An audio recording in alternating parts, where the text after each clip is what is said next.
এক এক রাজ পরিবারের রাজপুরুষ বা জমিদার তাদের উপরে যে আমরা যেমন দেখতে পাচ্ছি যেরকম স্মৃতিস্তম্ভগুলি এগুলি নির্মাণ করা হতো। মনে করা হয় যে বড় যেটা দেখা যাচ্ছে লম্বাটা, এটা হয়তো নারায়ণ রায়ের হতে পারে অথবা গোলক নারায়ণ রায়ের হতে পারে। গাজীপুর জেলার প্রাণকেন্দ্র জয়দেবপুরে অবস্থিত ভাওয়াল রাজ শ্মশানেশ্বরী দেশের উল্লেখযোগ্য একটি প্রত্নতাত্ত্বিক স্থাপনা।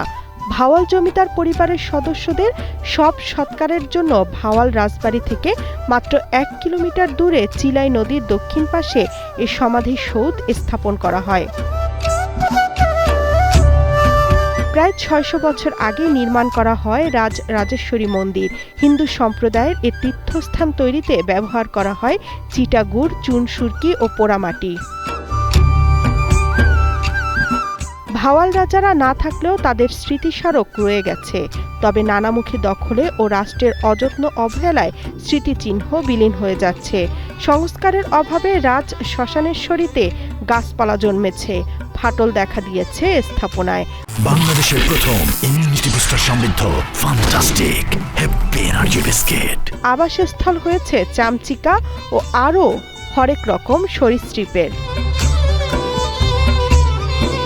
সরজমিনে গিয়ে দেখা যায় রাজ শ্মশানেশ্বরীতে ভাওয়াল রাজার পরিবারের মৃত সদস্যদের নামে নাম ফলক ও স্মৃতিসৌধ ছাড়াও শ্মশান চত্বরে মুঘল স্থাপত্য শৈলীতে নির্মিত 7 স্তম্ভ বিশিষ্ট একটি সমাধিসৌধ আছে। শিব মন্দিরও আছে। এখানে কালী পূজা, সরস্বতী পূজা, বাসন্তী ও শিব পূজা হয়।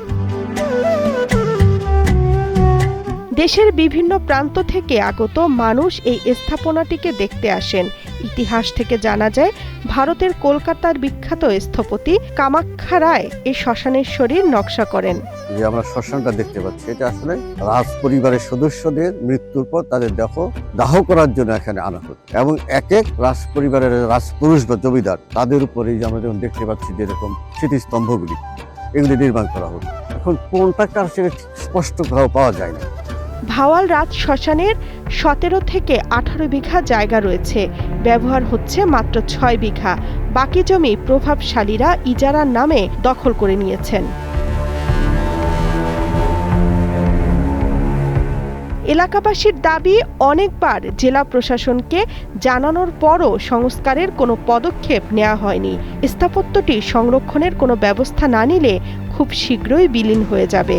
আমাদের যে দাবি, সেই দাবিটি হচ্ছে প্রত্নতত্ত্ব বিভাগ এটার দিকে যথাযথ একটু নজর দিয়ে তার যে পুরানো গঠনশৈলী ছিল, নির্মাণশৈলী ছিল, তার অনুকরণে এটাকে যদি সংস্কার করতে পারে, এটা যেমন দর্শনীয় স্থান হিসেবে দেশ বিদেশে পরিচিতি পেতে পারে, এটার যে রক্ষা করা, এটাকে ধ্বংসের হাত থেকে রক্ষা করা সেটা সম্ভব এবং এটা যত দ্রুত সম্ভব এই পদক্ষেপটা জরুরি।